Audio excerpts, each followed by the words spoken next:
కొన్ని useful kitchen tips అయితే చూపిస్తున్నాను. ఈ టిప్స్ అయితే చాలా మందికి చాలా బాగా వర్కౌట్ అవుతాయని అనుకుంటున్నాను. అలాగే ఫ్రెండ్స్, ఇందులో ఏ టిప్ అయితే నచ్చిందో ప్లీజ్ లైక్ చేసి అలాగే సబ్స్క్రైబ్ చేసుకోండి.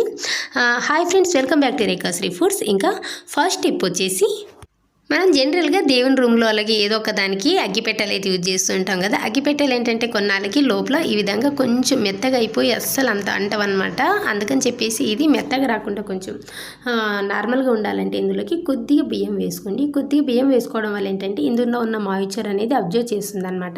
సో ఈ విధంగా కొంచెం షేక్ చేసేసేయండి. ఆ తర్వాత అలాగే పైన ఉంటుంది కదా ఈ బ్రౌన్ పాట్ అనేది, అది కూడా ఈ బాగా మెత్తబడిపోతుంది. ఇంకా నార్మల్గా వర్షాకాలంలో అలాగే చలికాలంలో అయితే ఇలాంటి ప్రాబ్లమ్స్ అనేవి చాలా బాగా వస్తుంటాయి. అలాంటప్పుడు ఏం చేస్తారంటే ఇలా మనం అగ్గిపుల్లని ఎంత ఇట్లా గీకినా కూడా అస్సలు అంటది అనమాట. అలాంటప్పుడు ఏం చేస్తారంటే చాక్ పీస్ ఉంటుంది కదా, ఈ చాక్ పీస్ని కొద్ది విధంగా అప్లై చేసుకోండి. మరీ ఒత్తి పెట్టద్దు అన్నట్టు కొంచెం పైన అనేసేయండి.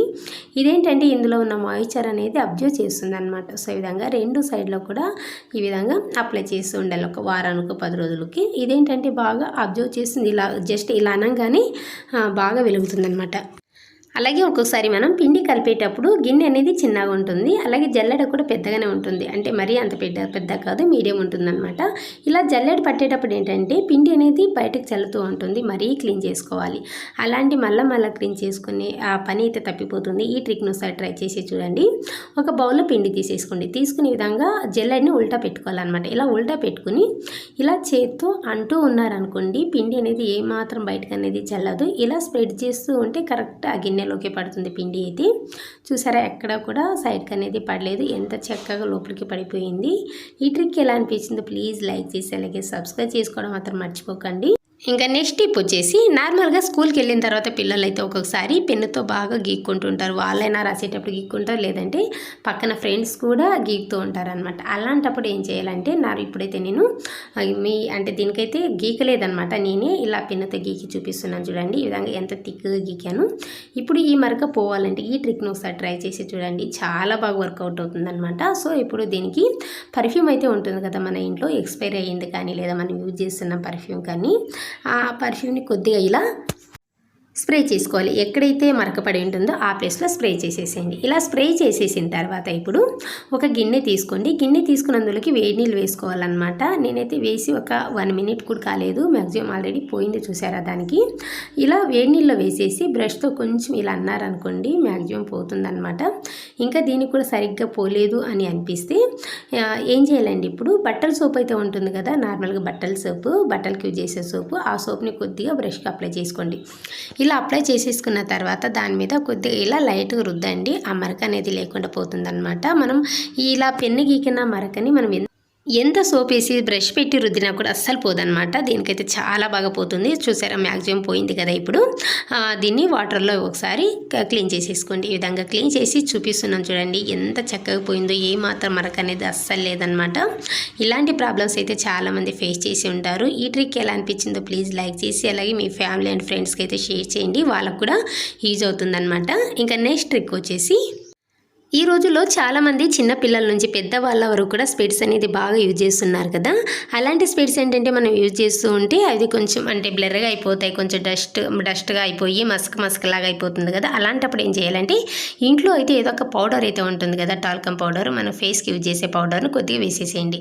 వేసిన తర్వాత ఏదైనా ఒక మెత్తని క్లాత్ ఈ విధంగా తుడిచారనుకోండి, ఆ డస్ట్ అనేది చాలా చక్కగా పోతుందన్నమాట. ఏమాత్రం డస్ట్ అనేది అస్సలు ఉండదు. ఈ విధంగా వారానికి ఒక్కసారి 2 సార్లు అనే విధంగా అప్పుడప్పుడు చేస్తూ ఉన్నారనుకోండి, అస్సలు బ్లర్ అనేది రాదనమాట. ఇంకా ఈ ట్రిక్ అయితే ఇంకా పెద్దవాళ్ళకైతే చాలా బాగా యూజ్ అవుతుంది. కూర్చుని ఒక 1 మినిట్లో ఈ విధంగా తుడుచుకుని పెట్టుకున్నారనుకోండి, చాలా బాగా పనిచేస్తుంది అనమాట. నేనైతే ట్రై చేశాను, నాకైతే చాలా బాగా వర్కౌట్ అయింది.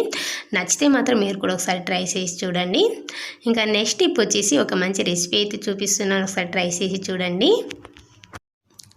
ఈ ఫిష్ని ఎప్పుడైనా తిన్నారా లేదంటే చూసారా? తినకపోతే ఒకసారి ట్రై చేసి చూడండి. ఈ ఫిష్ పేరు వచ్చేసి ఇంగ్లీష్లో అయితే స్క్విడ్ ఫిష్ అంటారు, తెలుగులో ఏమంటారో నాకైతే తెలియదు. ఇది కట్ చేసిన తర్వాత ఈ విధంగా కొవ్వు పీసెస్ లాగా రింగ్స్ లాగా వస్తాయన్నమాట. చూడడానికైతే అంటే ఇలా చేతితో పట్టుకుంటే జారుడులాగా ఉంటాయి.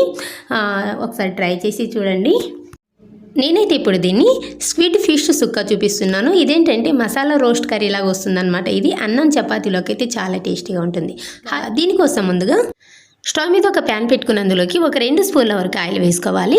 ఆయిల్ కాస్త హీట్ అయిన తర్వాత ఇప్పుడు ఇందులోకి ఒక హాఫ్ టీ స్పూన్ జీలకర్ర, 1 ఇంచు దాకా చెక్క వేసుకొని నెక్స్ట్ ఇందులోని ఒక ఎండుమిర్చి కూడా వేసుకోండి. ఆ తర్వాత స్లైసెస్గా కట్ చేసుకున్న పచ్చిమిర్చిని ఒక 2 వేసుకుంటున్నాను. నెక్స్ట్ ఇందులోని కొంచెం కరివేపాకు కూడా వేసుకోండి. వేసుకుని ఇది కొంచెం ఫ్రై అయిన తర్వాత నెక్స్ట్ ఇందులోకి సన్నగా తరిగిన ఉల్లిపాయ పెద్ద సైజు 1 వేసుకుంటున్నాను. వేసుకున్న తర్వాత ఇది కొంచెం ఒక 1 మినిట్ వరకు ఫ్రై చేసుకోవాలి. అంటే లైట్గా కలర్ చేంజ్ అయితే సరిపోతుంది, మరి ఎర్రగా ఫ్రై చేయాల్సిన అవసరం లేదు. సో ఈ విధంగా ఫ్రై అయిన తర్వాత ఇప్పుడు ఇందులోకి సన్నగా తరిగిన టమాటా 1 వేసుకుంటున్నాను. ఆ తర్వాత రుచికి సరిపడా ఉప్పు, ఒక పావు టీ స్పూన్ వరకు పసుపు వేసుకొని ఫ్రై చేసుకోవాలి. ఈ స్టేజ్లో ఉప్పు పసుపు వేసుకోవడం వల్ల టమాటాలు అనేవి త్వరగా మగ్గిపోతాయి అన్నమాట. సో ఈ విధంగా టమాటాలు కొంచెం సాఫ్ట్గా అయిన తర్వాత ఇప్పుడు ఇందులోకి ఈ స్టేజ్లో అయితే నేను 1 స్పూన్ అల్లం వెల్లుల్లి పేస్ట్ వేసాను. ఆ క్లిప్ అనేది మిస్ అయిపోయింది. 1 స్పూన్ అల్లం వెల్లుల్లి పేస్ట్ వేసుకొని కలుపుకోండి. ఇది కొంచెం పచ్చివాసన పోయిన తర్వాత ఇప్పుడు చేప ముక్కలు వేసుకుంటున్నాను. వేసుకున్న తర్వాత ఇదంతా కూడా ఒకసారి బాగా మిక్స్ చేసుకోవాలి. ఇలా కలుపుతూ ఉంటే ఇందులో వాటర్ అనేది రిలీజ్ అవుతుందన్నమాట. సో చూసారు ఈ విధంగా కొద్దిగా ఆ వాటర్ అనేది రిలీజ్ అవుతూ ఉంటుంది. ఇప్పుడు దీనికి మూత పెట్టేసి ఒక 10 నిమిషాల పాటు ఉడికించుకోవాలి. చూడడానికి ఇవి కొంచెం సాఫ్ట్గా కొవ్వు పీసెస్ లాగా ఉన్నా కూడా ఇవి కొంచెం గట్టిగా ఉంటాయి అన్నమాట. సో ఇదంతా కూడా ఇందులో ఉన్న వాటర్ అంతా కూడా ఇంకిపోయేంత వరకు ఒక 10 నిమిషాల పాటు ఉడికించుకుంటే ఈ విధంగా కొంచెం డ్రైగా వస్తుందన్నమాట. ఈ చేప ముక్కలు ఏంటంటే ఉడికించుకున్న తర్వాత అన్ని చేపలు అయితే సాఫ్ట్గా వస్తుంది కదా, ఇది అలా కాదు. ఇది ఉడికిన తర్వాత కొంచెం గట్టిగా వస్తుంది. అంటే ఫ్రాన్స్ ఉంటాయి కదా ముక్కలు, కొంచెం గట్టిగా ఆ విధంగా వస్తుంది అనమాట. సో ఈ విధంగా ఇందులో ఉన్న వాటర్ అంతా కూడా ఇంకిపోయిన తర్వాత ఇప్పుడు ఇందులోకి 1 స్పూన్ కారం వేసుకుంటున్నాను. ఆ తర్వాత ఒక హాఫ్ టీ స్పూన్ వరకు ధనియాల పొడి, నేనైతే 1 కప్పు వరకు వేసాను కదా అందుకని తక్కువ వేసుకుంటున్నాను అన్నీ కూడా. నెక్స్ట్ ఇందులోనే ఒక హాఫ్ టీ స్పూన్ వరకు గరం మసాలా వేసుకోవాలి. వేసుకుని ఇదంతా కూడా ఒకసారి కలుపుకోవాలి. ఇలా కలుపుతూ ఉంటే ఇదేంటంటే మసాలా రోస్ట్ లాగా వస్తుందన్నమాట, కలర్ చేంజ్ అయిపోయి. సో ఈ విధంగా ఒక 2-3 నిమిషాల పాటు ఇలా కలిపారంటే ఈ విధంగా కర్రీ అనేది బాగా దగ్గర పడుతుంది. సో ఈ విధంగా కర్రీ అనేది ఈ విధంగా ప్యాన్కి సపరేట్ అవ్వాలన్నమాట, అప్పుడే టేస్ట్ బాగుంటుంది. ఇంకా లాస్ట్లో ఇందులోకి ఒక అర చెక్క వరకు నిమ్మరసం వేసుకోండి. వేసుకున్న తర్వాత నెక్స్ట్ ఇందులో కొంచెం కొత్తిమీర వేసుకోవాలి. వేసుకున్న తర్వాత ఇదంతా కూడా ఒకసారి బాగా మిక్స్ చేసేసుకోండి. ఇక్కడ ఇదేంటంటే ఈ కర్రీ ఉడిపిలో తిమ్మప్ప హోటల్ అనేది ఫేమస్ అనమాట. అన్ని వెరైటీస్ ఆఫ్ ఫిషెస్ అయితే దొరుకుతాయి అనమాట. టేస్ట్ అయితే చాలా బాగుంటుంది. కాస్ట్ కూడా చాలా రీజనబుల్ కాస్ట్ అనమాట.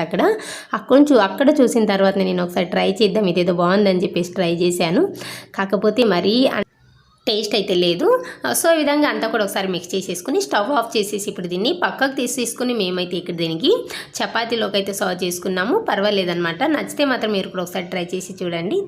ఇంకా లాస్ట్ టిప్ వచ్చేసి పాల ప్యాకెట్ని ఫ్రిడ్జ్లో నుంచి తీసిన తర్వాత ఫ్యాట్ అనేది ప్యాకెట్కి బాగా అతుక్కుని పోతుంది కదా, చూసారు ఎంత అతుక్కుని పోయిందో, ఎల్లోయిష్గా కనిపించేదంత ఫ్యాటే అనమాట. మనం హీట్ చేసేటప్పుడు మనం ఎంత చేసినా కూడా అందులో ఫ్యాట్ అనేది ఉండిపోతుంది అనమాట. ఇంకా నార్మల్గా అయితే పాల నుంచి వెన్న తీసే వాళ్ళకైతే ఈ ఫ్యాట్ అనేది అస్సలు రాదు. అందుకని దీన్ని అయితే ఒకసారి ట్రై చేసి చూడండి.